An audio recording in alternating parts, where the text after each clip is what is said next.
Back here on the Rich Eisen Show. We're thrilled to have here. Radio audience is gone. It's the Roku channel feed where we normally just show a clip, which we'll do right here with Jerry Seinfeld. Good to see you, sir. How are you? Good to see you, Rich. Yes. Great to be. Thank you. I love when off-camera people respond. And that's what they do here is they respond. Yeah, they do. Mm-hmm. So, I mean, I got to start with the set. You don't want to start with a clip? No. Okay. No. Okay, fine. Okay, so I'm trying to reach my coffee here. Yes. No one ever thought, why don't we make that work better? Sort of. But the big thing, Rich, and you got to tell me. Yes, Jerry. Are you aware of the difference in how we're sitting as we are relating? Do you feel? Because when I watch the show, this is what I go. Why is he doing this? Why have you set yourself up? Yes. Like King Tutankhamun, and your guess. Why am I lower? It's not that much of a discrepancy. We have a thing is in it? show business. It's called a riser. It's called a riser. Yeah. Put the chairs on a riser. Well, remember how Letterman would do it? Which is right next to you, right? Isn't it? No, but he would always have a height advantage. It was weird. This is what I was told when I started doing the show, and I swear to God, it was from somebody put me in touch with him who's and you probably know Steve Moscow from back in the day. Of course I know Steve for years, right. Close buddy. He put me in touch with Gary Shandling. Yeah. Who told me to do this. Literally. Get higher and get closer. Okay. Is what he said. Yeah. Let's just try something. You want to switch? No. You stay where you are. All right. Yeah. I can't stand there. Yeah. We're back on the Rich Eisen Show Radio Network. Feel? Huh? How do you feel? I feel intimidated. I'm not going to lie. Why? Because you're standing over me. Yeah. Well, but I'm not. I'm a nice guy. I mean no harm. But Right. It's a little weird. And what we want on this show is Jay. to get a comfortable, casual, back and forth with someone who we're happy to have on the show. Yes, right. That's what we want. I think that's all. We're achieving that slowly but surely. I feel like we're achieving that here. Yeah. Right? But no, I'm such a fan of the show that I can't not try and fix things. I can't. Well, I appreciate that. So is it real? Am I that appreciably higher right now? Would you say? I'm just saying if it was my show, if I had your gig, yes, what I would be wanting to do is I want to get as much as I can get from whoever comes on. Yes, right. That's what I would be thinking. That's exactly what I think. Okay. And this is counterproductive, you'd say? Spatially? I really made as good a case as I could there. Hold on a minute. Let me see if I could just... All right. Just better? If I'm a little bit lower? The desk is too big. It's the desk. Are you working here? What do you need this gigantic glass desk? What are you doing? I do have... Sometimes I have notes. I've cleared the desk because I only have notes for you. Like I've got these cards. Okay. So spatially... How much room do we need for those cards? I'm just talking talk show. I did my own talk show. When did you do your own talk show? A few years ago. I invented the talk show as I wanted it to be. Yes. Which is no set, no fruit basket in the dressing room, no makeup. Just go out and get a cup of coffee with somebody. Comedians in cars getting coffee. So that's your talk show. That was my answer to what I hate about talk shows. Which is what? Which is setup? Stiffness. Let's break it down. Because if you're on a talk show, you should be able to talk. Right. You should be a talker. Yes. So if you're a talker, let's just make it a comfortable environment. And the most comfortable environment is two people across a coffee table. I did a TV series. Half of the scenes were in a coffee shop. Why? It's a comfortable place to watch people talk.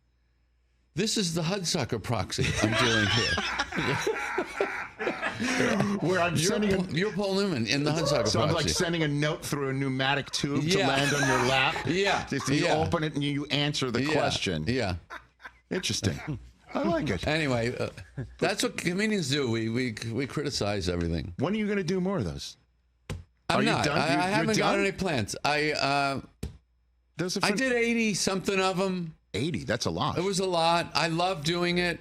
I didn't think people were really. I wasn't sure people were connecting with it. I thought it was fun to do. Right. It was just an experiment, you know. And now I'm finding people watching it more than when I was doing it. 1,000,000%. Yeah, maybe. I don't know. Maybe. I mean, you must have enough cars, right? Those aren't my cars. Those are not your cars. No, I couldn't get that across to people. Every episode, I would say thank you to so and so for lending us the Corvette, but nobody seemed to get that. Everybody thought they were your actual they thought, cars. That's fine. Who did you have on it that you were particularly excited to Well, they were chit-chat all. with? I did some amazing. Eddie Murphy, Barack Obama, Larry David. I love everybody on the show. Someone I love. You know who was really fun? Christoph Waltz, who played Colonel Hans Landa. Right. In Inglourious Bastards. Bastards. Right. Sure. I thought, what is more fun than the worst Nazi and the most beloved Jew doing a show together? This is how we move forward. As a people. Yeah, let's move forward. Right. That's what that show is about. Oh my gosh. But he's not really a comedian, right? He isn't. No. Does he But just- he was a funny Nazi. La creme. Remember that scene? Yes. He was funny. He was funny. He did have a certain comedy. The fountain pen bit in the first scene. Right. One of those gut-wrenching scenes in all of cinema history. Correct. But the fountain pen bit, the handling of the refilling of the fountain pen as he's doing the speech, that and acting, which I've done a little bit of acting. Right. That's the hardest thing. And that earned him a spot with you in a car. Yeah, And I you love had the to guy. get- And we've getting been friends coffee. ever since, me and Christoph. No kidding. Yeah, I'm going to visit him in Austria for dessert and coffee. Yeah, they have great coffee in Vienna. I asked Christoph, what is the difference anyway between the Austrians and the Germans? He said, what is the difference between the waltz and goose stepping?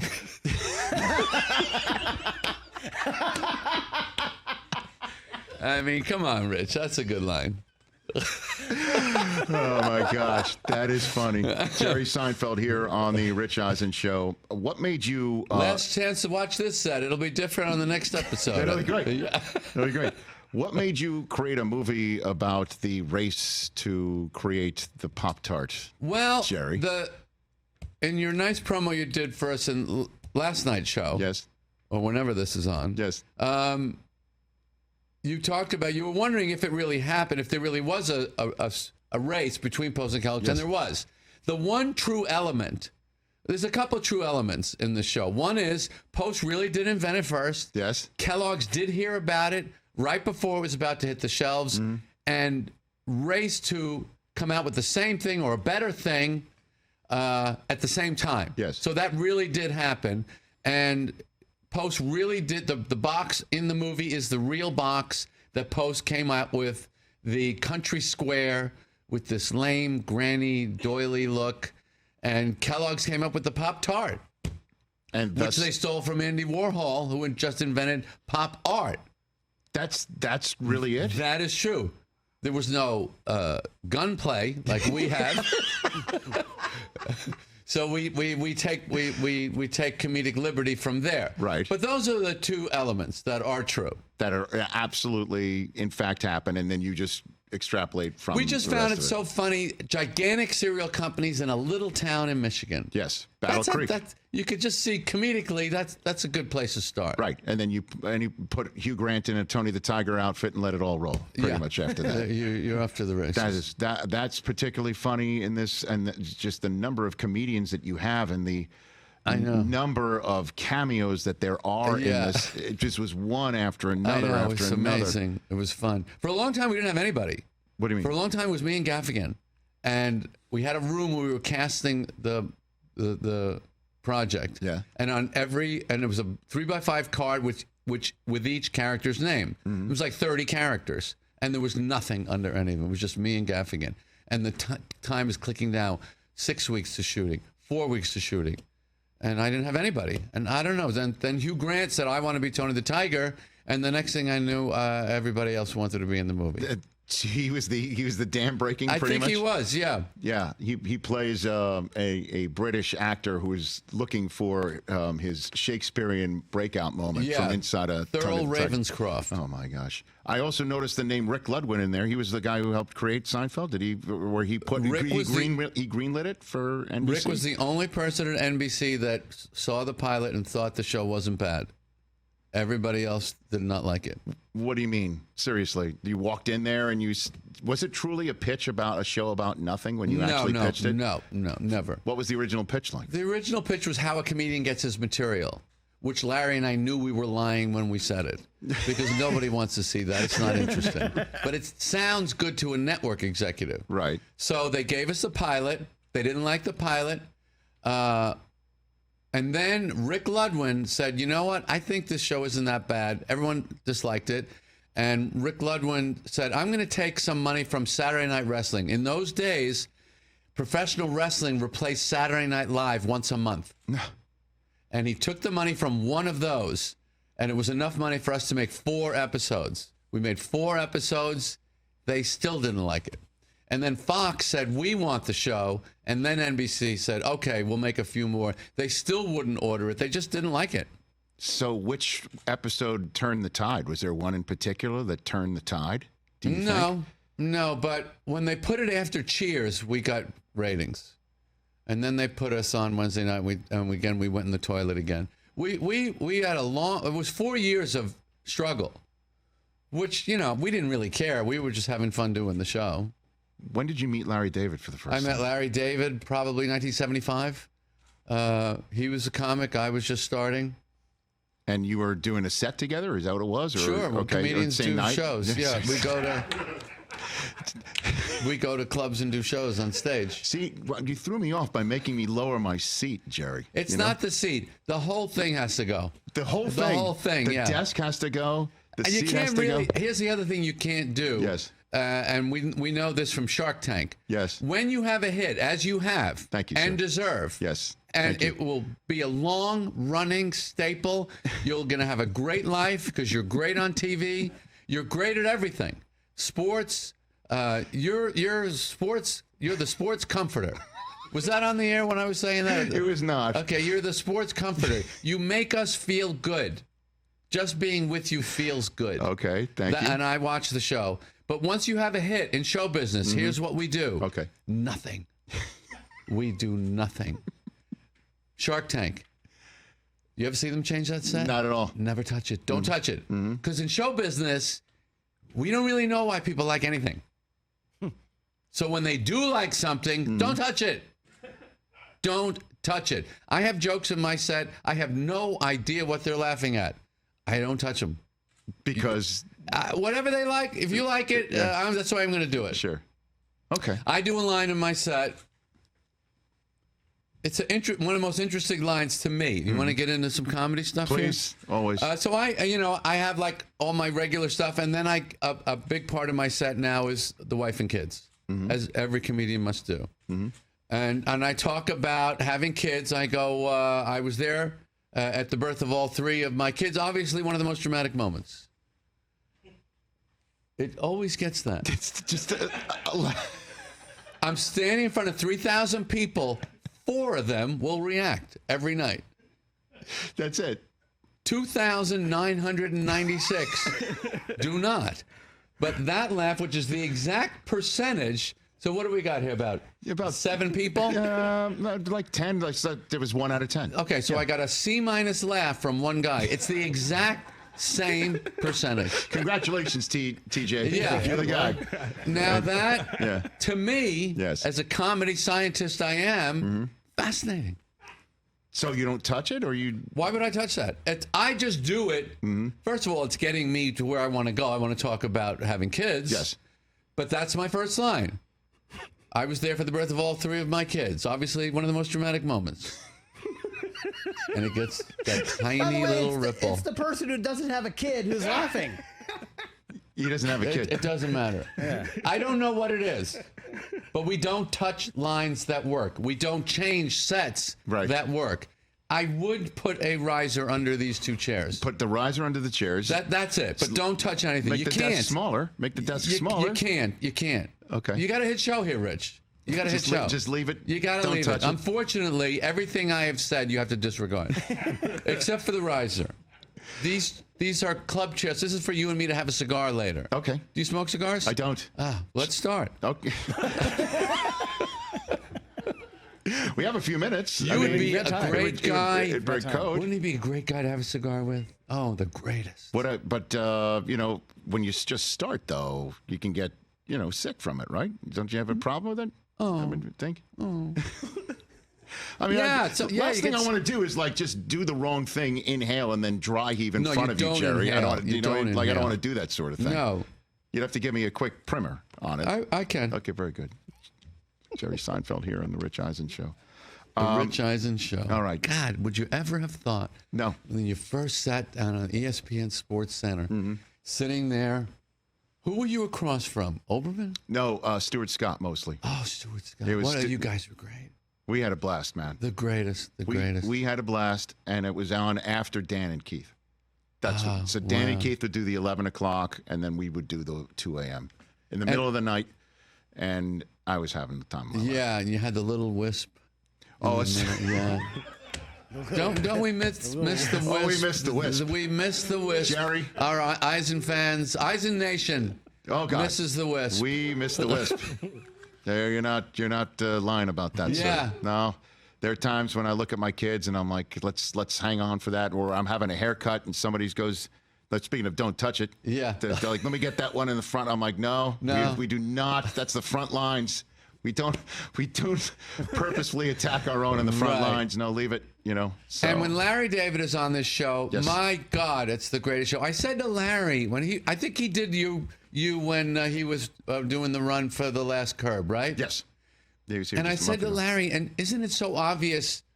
These TV people, these executives, these television executives are so stupid. That is a show. Larry he doesn't need anything. No. He doesn't need anything. Just Larry talking about what is bothering him is the greatest TV show, right? Yes. And the sports thing. He's phenomenal at sports. He doesn't want to talk about Curb when he comes on. Right. He wants to talk about what upsets him. Yeah. What he wants to get off his chest about something in sports. Yes. And then to sit back and play judge and jury about I know. what's right or wrong in life. Nobody's better at it. No. Nobody. And I want him to do that as his next show. We don't need the actors. We don't need stories. So it's just him sitting like Howard Beale at a desk or something like that? With you. I really like him with you. He's great with you. All right. I'll pilot that thing. It's I'll do it. Yeah. I'd love to. Yeah. He doesn't want to do anything though. He doesn't want to drive anywhere. But he said once, I brought up destination weddings to him one time, and because the argument I have with my wife every now and then is when we go to a destination wedding and she's like, let's get a gift. Right. And I said, no. Like, what do you mean? Let's get a gift. We're going. Like, my presence is my present. Yeah.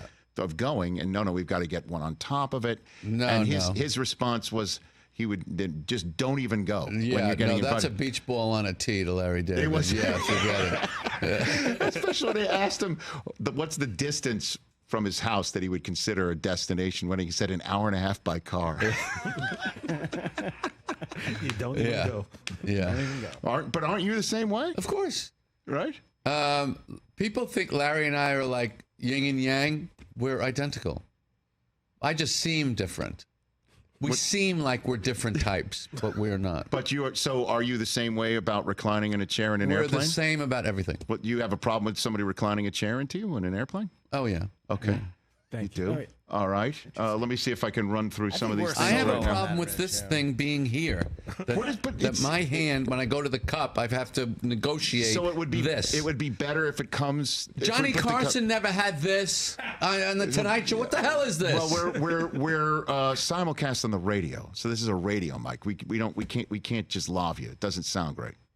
I mean, if you want to know the sausage, Tell it how to it gets every made. other of the 60 shows I have done this week that all loved me, and it was sounded perfect. Did it really? Of course. But this is a radio show, though. How many of them were simulcast on the radio?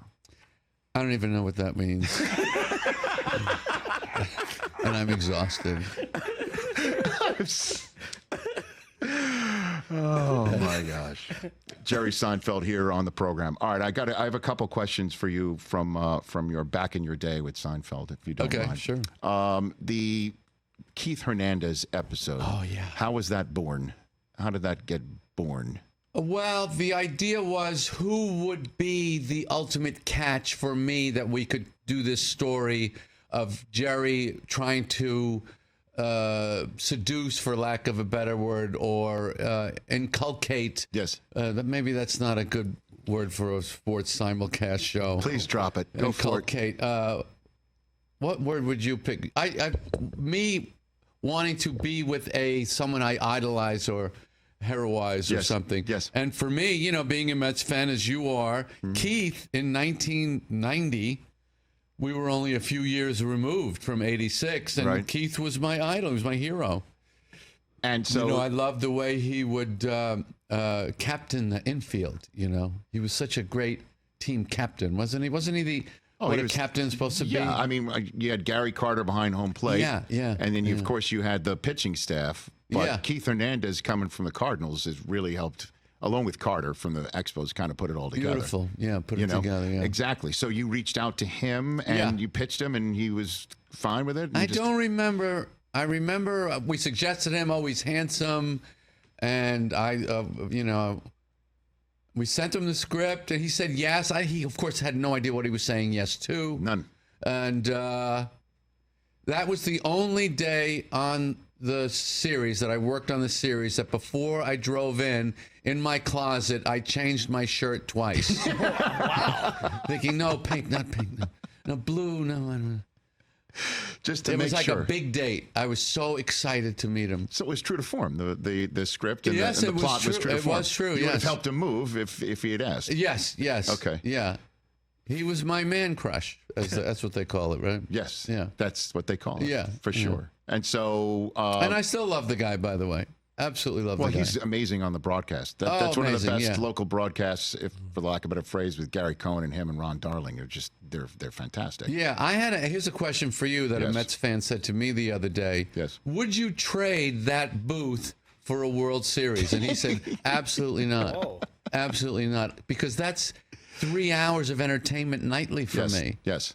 Rich Eisen, I put Would it to I you. change it? Would Well- you trade the booth for a World Series win? You're asking somebody who puts a roof over their head to talk because I would never trade. No, of course not. No. You value the booth. You The value the booth. announcer. The broadcasters are Yes. worth Gold significant. medals. That's an Olympic gold medal, what we have It there. would be me like asking you if comedians are valuable. You know, Oh, you see what I'm saying? no, I don't. But Did you No, ever that's go my up to- livelihood. I will always back up the play of the announcer. I will always do that. Yeah, for sure. I was saying to somebody, the three people that I've seen that really Yeah. have it made: Yes. sports announcers, the wine guys in restaurants that are out of their minds, Sommeliers? yeah, Uh-huh. and pilots. Pilots are the happiest people. There's a few people in life Yes. that are not looking like, how do you get that job? I'm okay doing this, but I'd really love to do that. Right. You've got one of those jobs. You're not looking around going, boy, I wish I was Right. ... Yes. right? Correct. Same with, no, I can't put stand-up comedians in that category. Really? Stand-up comedians, no, they're always going, a sitcom, movie part, It's always something else. always something else. Gotcha. What pilot though? Okay. Pilots, Okay. do you ever talk to pilots? Not particularly. But Yeah, I talk to them all the time. And They just let me fly this plane. That's all I want to do. That's all I want to do. wouldn't you want to? But you don't talk to them while they're flying, right? You leave No, them to not the when they're business. flying. But I've met them. Okay.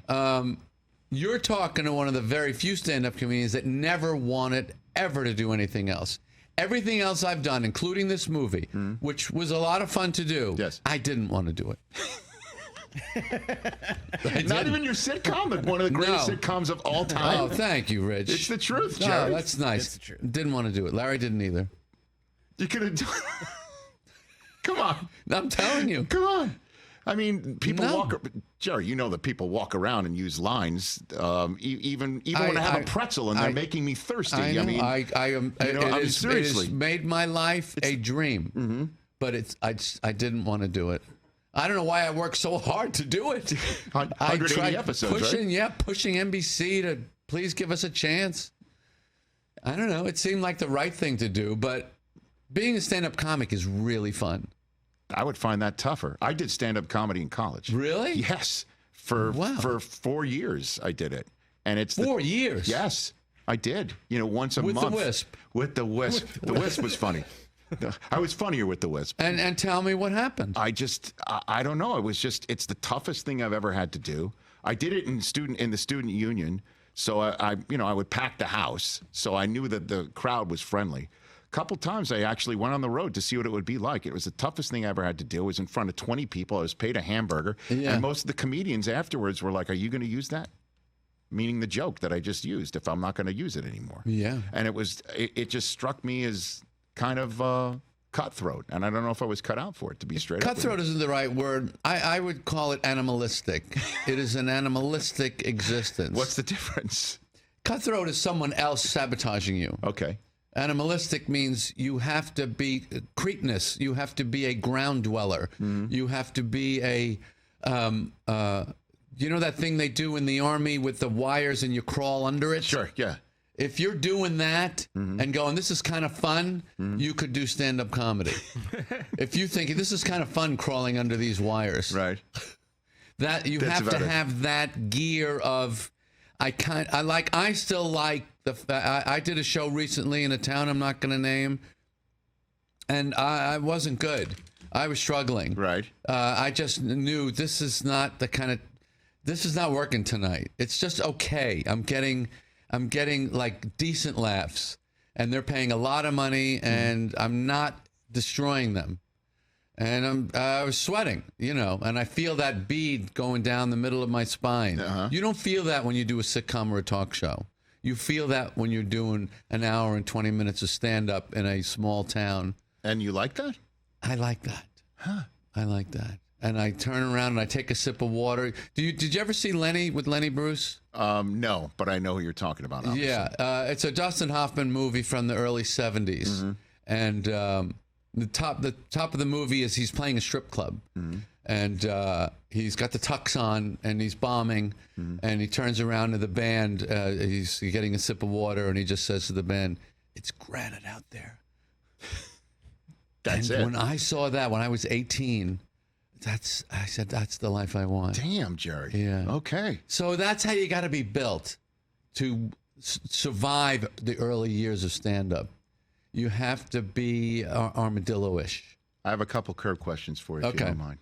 First, how great was that, by the way? But the finale? Yeah. Okay. That's definitely one of the things I want to talk with you about. But before you get to that, in the Seinfeld reunion season, there's a scene where you're all, the season of Curb, where you come back. Oh, okay. Where everybody's come back. Oh, that season, right. That was a while ago. Right. Yeah. A while ago. Yeah. There's a scene, and we can't tell the joke again. No. But Bob Einstein comes up to you. Your Okay, question is, what did you know? Was that a real laugh? Was I really hearing that joke for the first time? That is my question. Yes. It was. Yes. Amazing. Yes. You had no idea did you know he was going to approach you? Is that at least in the script? That Yes, okay, Bob is going to come up to you and tell a joke. Did Larry know what the joke was that was coming up? I think so, because you could see how unhappy he is. Okay. He doesn't like that joke in real life. In real life? No, he doesn't like it. He didn't want Bob to do it. In real life? In real life. So he's playing something in real life. Larry with and his I reaction. do not act. As a fresh reminder. Yes. Okay. You know why? There's no money in it for us. We're not good at it. That said. So he comes up to you and he starts telling this joke and you'd never heard it before. And your reaction. Never heard the joke before. By the way, the beauty of the telling, the way Einstein crafts that joke. Yes. Everything but the end of that joke, even the end, it's a great Bob Einstein joke because this is the most filthy, profane, talk about a ground dweller. Bob Einstein is he is a filthy animal of a person. The greatest thing in life, and I love Bob and I miss Bob so much, because and I had never met him before. Really? And I loved him my whole life. Officer Judy, the Smothers Brothers. I don't know if you go back that far. Sure, yeah, 1969. So I got to meet him and fell in love with him instantly. And so when the day after any big award show, you get on the phone with Bob Einstein, and the profanity and viciousness of he would tear apart every person that won or lost or everything on that show. Oh, the greatest show ever was Bob Einstein the morning after the Oscars, Golden Globes, Emmys, any of that stuff. And you got after you and met him. I would call him always the next. We would talk every other day. Well, he had you at hello and with that joke. Oh yeah. Oh my gosh! Just so your reaction throughout the whole thing, where you're reacting to the opening line, to use that word. Yeah. Okay, and then the very end. Yeah. You had not heard it before. I think we did it another time. Okay. But they used the first time because I didn't know the end of the joke. I didn't know the finish of the joke. And your reaction is so that was real. Yeah, that was real. Fantastic. Yeah. What did you think of the finale? Of the Curb finale? I loved it. I drove home that night. That scene we shot with me and Larry in the jail cell was after 11, pushing midnight that night. We were all wiped out. And we hit on that idea, me, Larry, and Schaefer, who was the director. And we hit on, why don't we do a bit about the Seinfeld finale, how this is what we should have done. And the three of us looked at each other like we had just tripped over a bar of gold. Remember Banya? That's gold, Jerry. Gold. Yes. That was the moment, you know. And we were talking all day about series finales, and so we suddenly realized, and we knew that people did not love the series finale of Seinfeld. We knew that. And we realized, oh my God, we're going to change it right now. And we did it. And I thought it worked. I thought it was funny and interesting and clever to connect the two series at the end of Larry David and I's television series life. You know? Yeah. At the end, we reconnect the whole thing. Two shows of two guys who were partners, 25 years apart, both playing themselves. The math of all that. It comes together in the end, and we realize we went from worse to something really great. I'm getting the chills just talking about it. It was a chill. It was a chill. I thought, holy, you know what? Yeah. We just it just landed in our laps. And that, again, because it was apparent throughout the entire episode that this looked like it was heading towards. Yes, with the same courtroom scenes of people from the past pointing out your awful behavior that we've been spending our entire lives laughing at and with, you know, but that you just came up with that. But we didn't have that. When Kramer is hitting golf balls at the beach and George is dating this girl pretending to be a marine biologist and walking on the beach and then saves a whale on the beach. We're shooting the episode, okay? We're shooting it, I don't know the schedule that week, but let's say we're shooting it on Wednesday. It's Tuesday. We don't have the golf ball goes into the blowhole of the whale. We don't have it. You don't? No. It was never in the script. It was the night before. It was the night before we shot the scene with Jason in the coffee shop. I said to Larry, hey, what if what puts the whale in distress is Kramer's golf ball? He's hitting golf balls at the beach. George is walking on the beach with the girl. We haven't connected them. We saw no connection the night before. Wow. We write that speech the night before, 2 o'clock in the morning. But the sea was angry? The sea was angry that day, my friend. We show up the next day. We hand Jason, who's a effing genius, we hand Jason that speech. How long is that speech? It's a page, 2 pages. Yes. It's almost a minute. You walk up, this is TV, okay? This is why film sucks. You walk up to a TV actor like Jason and you hand him 2.5 pages and I go, we got to shoot this in a half hour. Memorize it. He goes, no problem. That's TV. That's TV. That line. No preciousness. And I got a nugget for you. Please. So when Jason is doing the speech, there's one shot, there's one cut to me with my eyes, my eyebrows. I'm watching him. You think I'm reacting to the story. I'm reacting. I can't believe he's getting this speech word perfect. That is what I'm thinking. I'm not even in the scene. I'm not acting. Wow. I'm just watching Jason get the speech right in front of a live audience. Right. Okay? It's not film. In film, movies, you screw it up, and we'll do it again. Yeah. In TV, this live audience is going to hear this speech for the first time once. So you want those juicy laughs. Absolutely. They're hearing these jokes the first time, and he's getting it perfect. That is why I have that look on my face. I in said, that scene. easy, big fella. Yeah. John Wayne. like an old man returning soup Sending at a deli. soup back at a deli. Yeah. And How then, Jewish is that joke, by the way? Brilliant. But then the ultimate is the cherry on top of Kramer saying, "Is it a Titleist?" As if it could be someone else's golf ball that got put into the blowhole. Well, that's a golfer, right? Yes, that's a golfer. It was a golf aficionado question. Like it could be someone else's golf ball. Like, couldn't be mine. Is it a Out of 2? bounds. Yeah, a Titleist 2. Oh, Going my up the God. chain at Titleist that morning, getting someone at Titleist Sign to off? let us say Titleist. Oh, wow. You have to do that.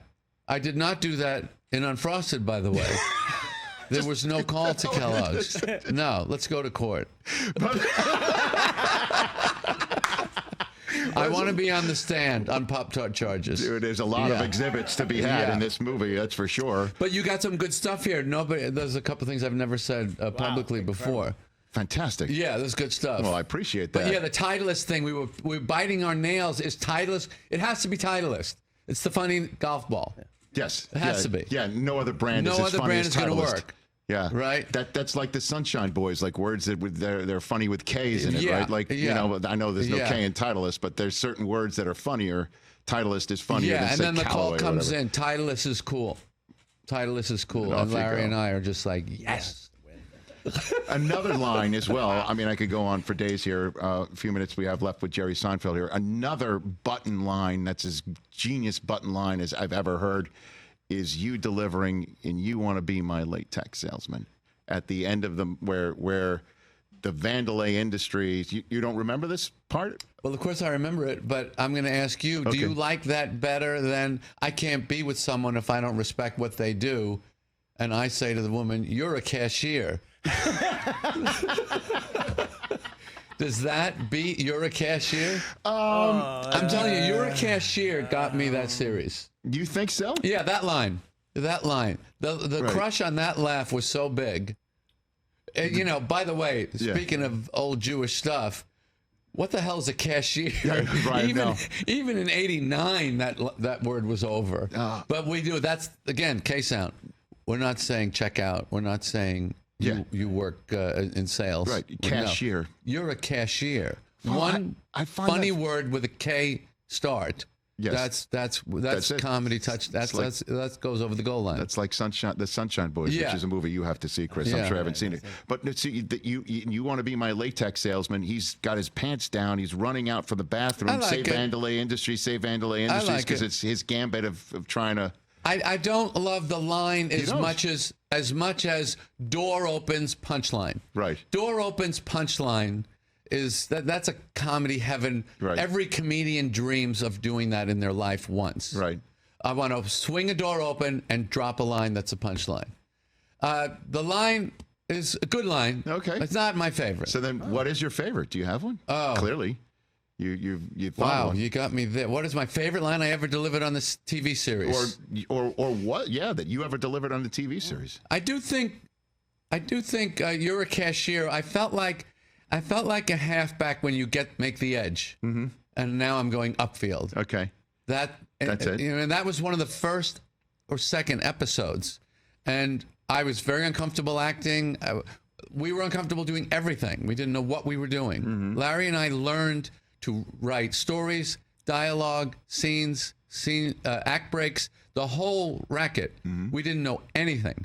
So in that moment, I felt like we just turned the corner because, you just, we just barreled up. We just barreled that one, And the last one for you. Did the double dip happen to you? No. It did not. Who did the double dip happen that's to? one of my favorite lines. Just dip once and end it.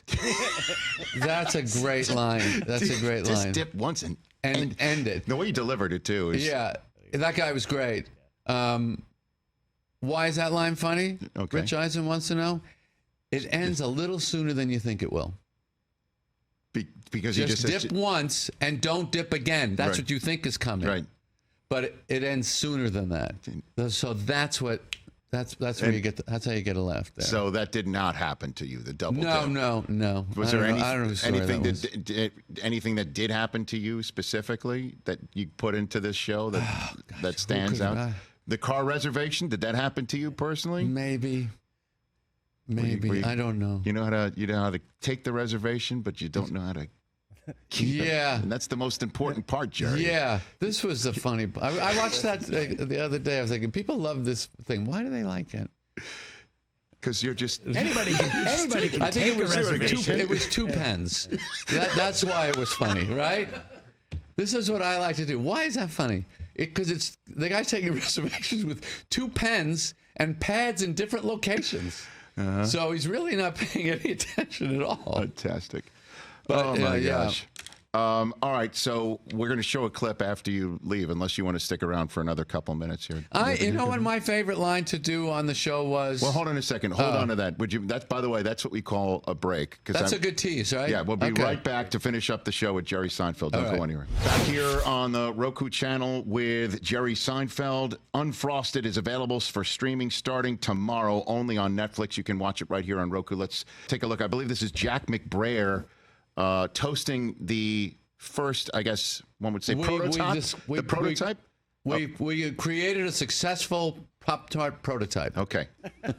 Very right stuff moment you have right there. Is that what The you're only going reason we made the movie is because we thought this would be funny to do it like the right stuff. That's it. That's the reason. And you had introduced a team at a press conference, sort of like the right stuff too. Exactly the way it was done in the right stuff. We did it.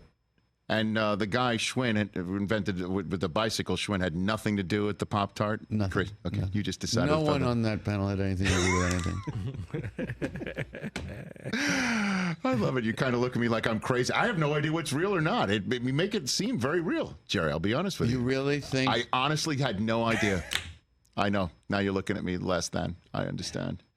This is one of the problems we had with the movie. Which is what? People thought that this was real. You really thought the guy who invented the Schwinn Stingray had something to do with the Pop Tart? It's kind of crazy. Everyone should go see Unfrosted, available on Netflix. You don't have to go. That's the beauty. That's right. You don't have to go see it. Right. Just watch Yeah. it right here It's on right Roku there. as well. You Yeah. just flip on your Netflix and watch Unfrosted. It's like this microphone in my face. You can't get away from it. Jesus Christ, it's 2024. We don't need Edward R. Murrow microphones in people's faces anymore. By the way, Bill Burr as JFK is a genius casting. Bill. Bill Burr as John F. Kennedy is amazing. Yeah. Laugh Ask out not. loud. And he's, oh God, is he Ask funny. not. It's 2 words. Means don't ask. And by the way, tonight at the Hollywood Bowl, you, Jim Gaffigan, Nate Bargatze, and Sebastian Maniscalco, who's also in the movie, and so is Jim Gaffigan. Yes. So Yes. that'll be a fun night. And Netflix is a joke comedy festival. I think the Tom Brady roast is part of that this coming weekend as well. That'll be fun. Sunday night, Tom Brady roast. Fantastic. He needs something to do. Yeah, well, we'll be there. I'm going to be there. Great. I love roast. Jeff Ross is one of my favorite human beings on amazing. the planet. So funny. Before I let you go, you were just about to say your favorite line that you said on I think my Seinfeld. favorite line was, that's a shame. I love that one. Love it. Because it was just, I don't care. When you're eating popcorn. Yeah, it's even better. Yeah, eating popcorn, watching some horrible thing happen to a close friend. That's a shame. That's a shame. I'll be honest.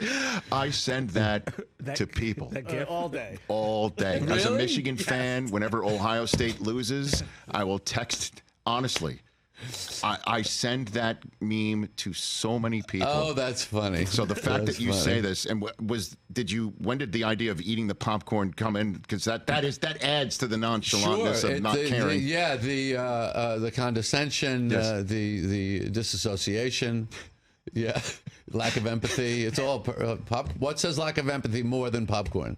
That's a shame. Yeah. Did you ever apologize to your wife while eating popcorn? No. That's not going to work. That's not going to work. It undercuts. It undercuts the sincerity. Yeah. These are the comedy science. You're getting it, Rich, like nobody else. Oh man, I can't get enough of it. And It's fun stuff, right? oh my God. It's so much fun to take a joke apart. And they're all over Unfrosted, available for streaming tomorrow, only on Netflix. Unfrosted can be seen through Netflix right here on Roku. I cannot thank you enough for coming here, Jerry. I love It's the huge. show, Rich. Thank you for having Thank me you. on. And please, I know you don't get out here often enough. I No, I barely don't. scratched the I don't. surface. Next time you come, I'll be lower, the desk will be smaller, and that mic will be history, like I've never even seen it before. At your peril, young man. At your peril. Don't touch anything on this show because it's great. It's working. It's a show business rule. Don't F with show business rules. Right. Don't do it. Don't. Okay. No. That's funny. The only other guest that commented on maybe even moving anything, Arnold Schwarzenegger came in here. Yeah. Saw this chair. Yeah. Called it a baby chair and removed it. Got up, removed it, took Chris's chair, sat in his own chair, decided. Is it taller, that chair? Yes. Your chair? Yeah, it's up higher. It's just a regular office chair. That is the problem. Yeah. I mean, you can make an adjustment. It's a 4-inch, 6-inch situation. I think you need it. Okay. Thank you, Jerry. Again, everyone check out Unfrosted. Netflix is a joke comedy festival tonight in the beautiful Hollywood Bowl. Thanks again for coming on. Thanks, here. Rich. Catch the Rich Eisen Show every single day on the Roku channel, 12 to 3 Eastern, for free.